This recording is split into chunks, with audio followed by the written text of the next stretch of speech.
I mean this in the best way possible. Pragmata feels like a game straight from the Xbox 360 era. It's the kind of third-person action shooter that hangs its hat on a specific gimmick, but then plays everything else fairly straightforward. So by executing on the important parts really well, Pragmata is able to let its punchy shooting, creative hacking mechanic, and tough fights do the heavy lifting. Now, the storytelling around that stuff isn't exactly its strong suit, even with how much it emphasizes its budding father-daughter dynamic, and I'm a little disappointed it didn't do more with what was initially an interesting space drama setup. But Pragmata is focused on the action first, and it's that part that's so compelling and so satisfying that I didn't even think twice about 100%ing it.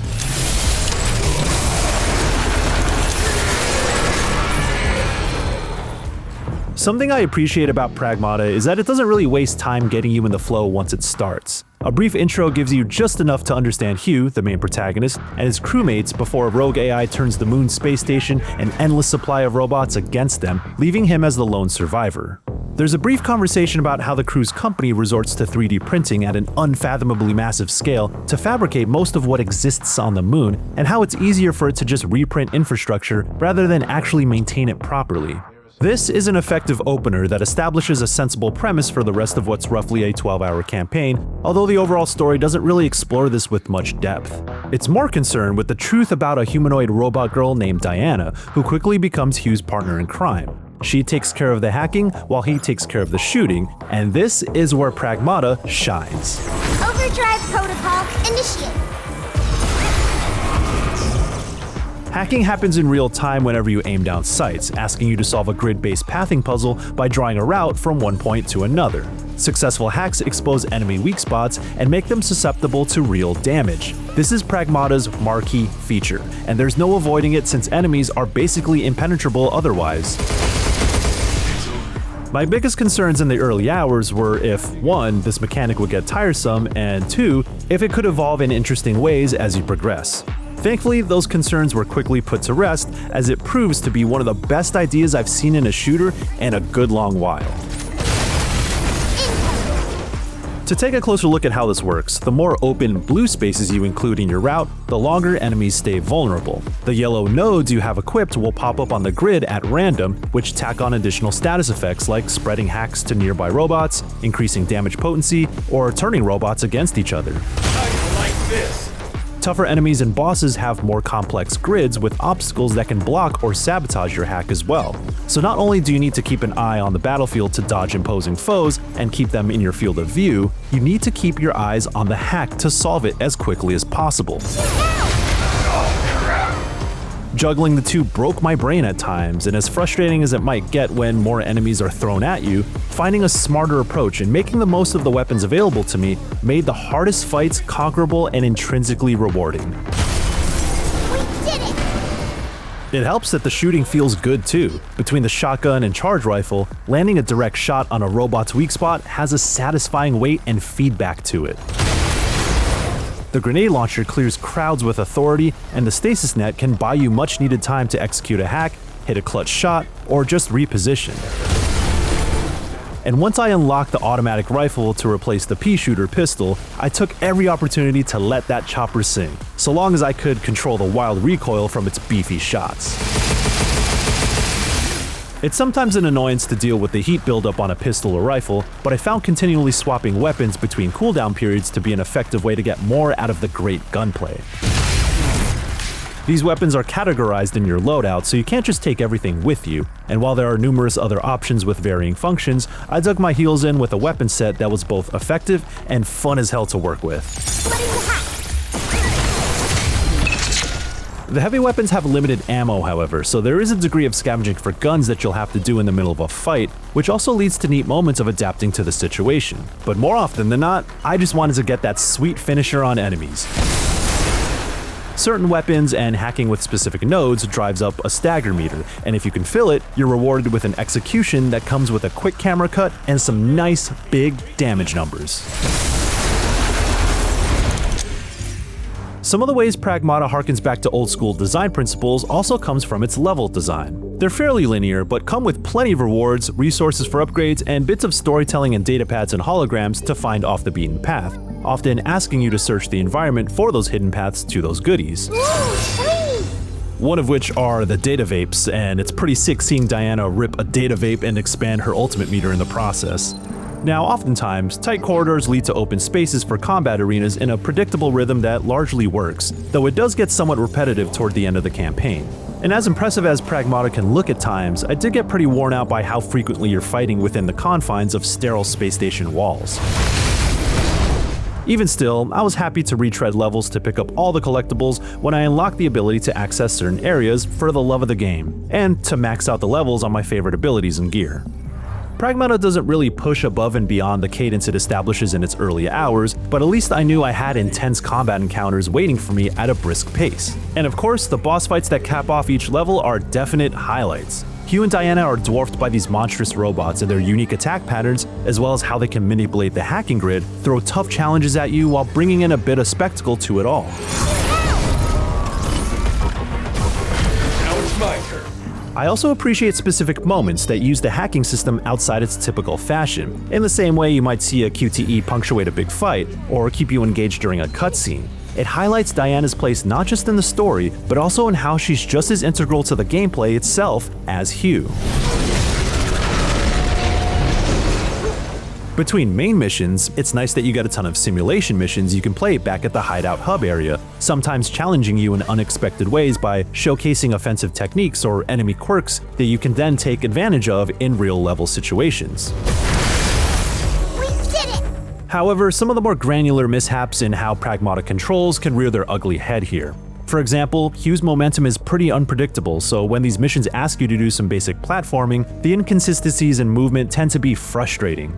Thankfully, these aren't prohibitively difficult, and rarely do the main levels require you to do things like this.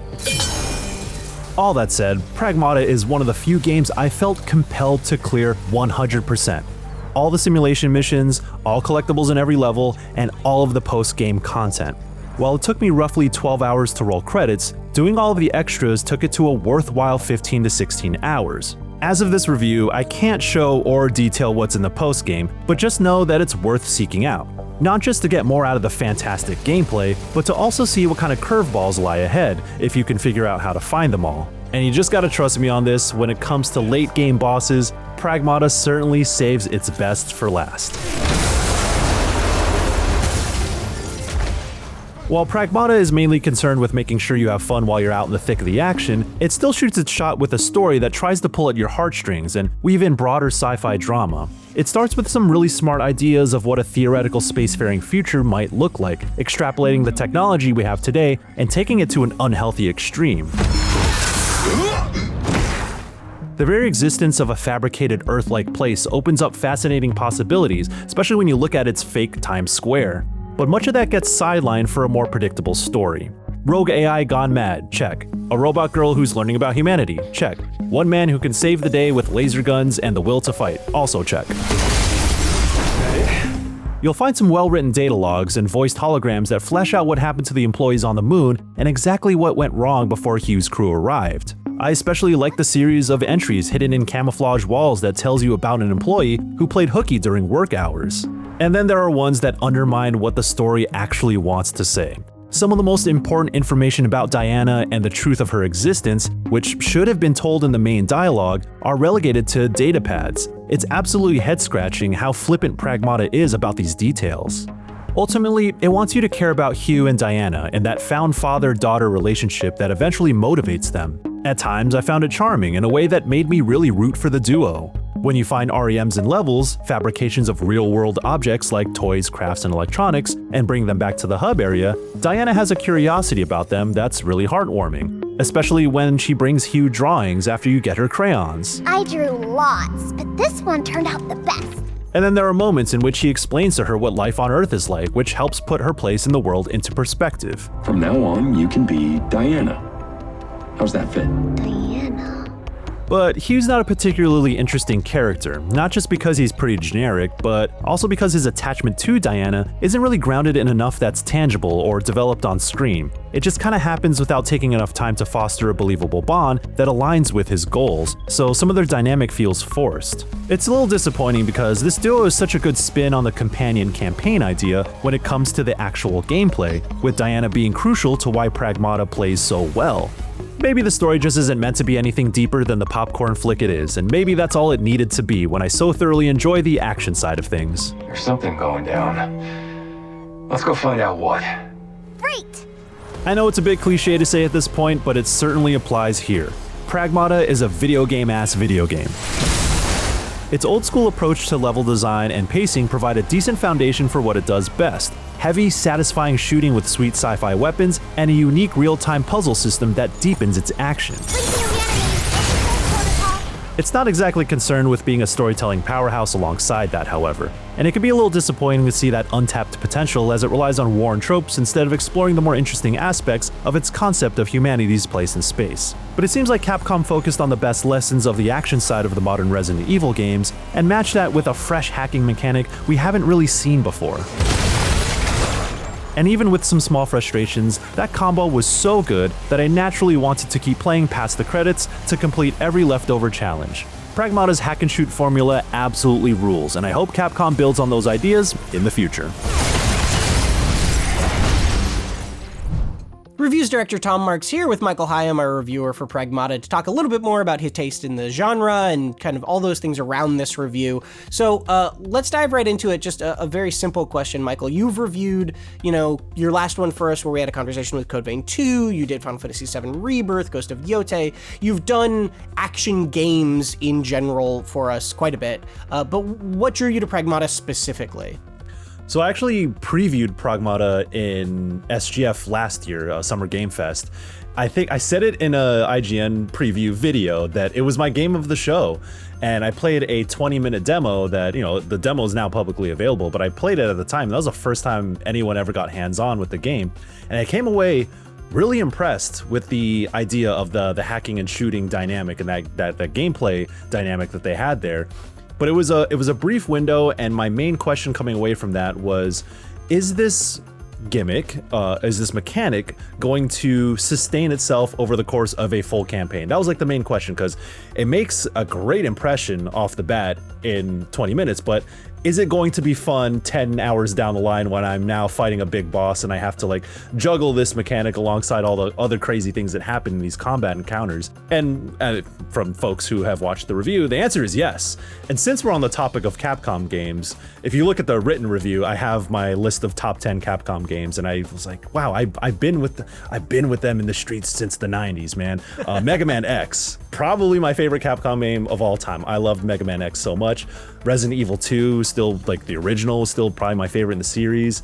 Capcom did a bunch of my favorite fighting games. Street Fighter Alpha 3. I remember getting in trouble in elementary school because I wouldn't shut up about Street Fighter Alpha 3. And actually, the most recent game of Capcom that I remember so finally that is very, very high on my list is DMC5. As I was writing this review, I had Devil Trigger on repeat, and it just took me back to the time in which I thought it was the coolest thing in the world. It still is. You go back and watch the opening cutscene where Devil Trigger plays in DMC5 with Nico and Nero.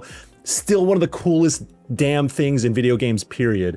Man, Capcom has been cooking for a long time with all their various franchises, and it's really cool to Pragmata is, not my favorite in that pantheon, but it is a cool thing to see that alongside all of this storied history is a new franchise that hopefully they do something moving forward with. Yeah, it's always nice to see a talented team stretch, right? Mm-hmm. So what's your history with this genre specifically? Because, in the review, you compare it to Resi, like the Leon sort of RE4 or Leon sections of Requiem, right? Mm-hmm. That sort of vibe. It's also got, feelings of Gears of War, feelings of a little bit of Dead Spacey, obviously not quite literally, right? But there's pieces of all of those things. So what's your history with that sort of general sort of over the shoulder third-person shooter genre? Do you have any favorites or standouts there that you could look to? Now that you bring it up, one thing that can't escape my brain is Brute Force. I don't know if folks out there remember Brute Force, which was an Xbox exclusive. It was a third-person shooter. I don't know why that came to mind, but that was such a vivid memory for some reason. It wasn't exactly a great game, but I remember it so fondly, I guess. I played a lot of Gears of War, and Vanquish also came to mind. I know if folks who are familiar with Vanquish, which was Platinum Games' action shooter, super fast paced, like kind of extrapolating the character action but making it a shooter. That was such a fun experience, and visually there are similarities between Pragmata and Vanquish, but they're very different games because that is like Vanquish is such a fast-paced game, but Pragmata is like, what if we took the sort of heaviness, the chunkiness of a Dead Space or Gears, but still injected some of that familiarity with Vanquish? Because when you look at Pragmata, when you play it, it feels like so much of like an action game. It's stylized in a way. It feels like an action movie, and in my review I call it it's like a popcorn flick in that way. So here's a question then. For people who are fans of something like a Gears of War for the shooting side of it, do you think the hacking part of it would get in the way for fans who just sort of want a shooty thing? Like, do you think if somebody is more just a third-person shooter fan, they can still enjoy it through that? I would say play the demo and see if you vibe with it, because you do have to train your brain. That is something that you kind of have to reckon with Pragmata. It's such an integral part of the game. It's not necessarily something you can ignore or something that's like in addition to. No, the hacking minigame puzzle thing that you do in combat, you have to do that. And there are ways. You got to be on board with that. Yes. Yeah. That is kind of what this game hangs its hat on. Like, that's how it differentiates itself from just being a typical shooter. If this game didn't have it, I would play it, probably enjoy it and be like, okay, that was cool, but all right. But with this, they do so much with it. Give it a shot and see if you vibe with it. And if you don't, oh well. The last aspect I wanted to talk about was this idea of like the partner games, a very, very common trope, right? Do you like having sort of that back and forth banter dynamic in a game like this? If so, what flavor of that do you like? Or do you prefer games that are just like solo on your own? Yeah, it definitely depends on what the goal is of the game. Like, what are you actually trying to do with this? And the thing with Pragmata is that the dynamic between Hugh and Diana, who are the two characters that you see, is like the story is told through their relationship and how their relationship evolves. And I say in my review, it's not the most interesting thing, but it works. The kind of story this game is trying to tell would not work without that dynamic. So you have to like focus on it. And the thing with like Last of Us, as mechanically uninteresting as it is to have Ellie as an NPC controlled character who kind of just like wanders around, gets some guards away, and people don't pay attention to what she's doing, like that's not great from a gameplay side. But there with her and Joel, like that dynamic is so important to that story. Like, she needs to be there for all of these things. And the same thing with Pragmata. And the thing I like is that it's contextualized with the hacking, because Diana does the hacking and Hugh does the shooting. So they are codependent. Their survival on the moon in Pragmata, they depend on each other in that way. And the way they kind of discover that is like really charming, and having that kind of be like an evolving relationship where like I can't spoil certain moments in the game, but there are moments when you realize like how important they are to each other. And that's just such a cool thing. And like the way they play with the hacking mechanic in story moments or in boss fights is some of the most memorable stuff in Pragmata. And I think that I love it when games meld a gameplay concept also as a storytelling device, and that there are games who have done it much, much better in my opinion, but they do it in Pragmata, and I think it pays off. And that's just like, it's just a nice touch. Well, Michael, thank you so much for chatting with us a little bit more about this and your tastes, and I'm sure we'll get you on another Capcom game before long, because that seems to be your growing niche right now. Yeah. If you want a Bandai game review from Michael, your last one you had a conversation about was Code Vein 2, so you can go and watch that one, a different sort of action game. We talk a little bit about your action tastes in that one. And then if you do want another Capcom game in this vein, but sort of only kinda, Resident Evil Requiem, another great one that you can check out a review of that. And for everything else, stick with IGN.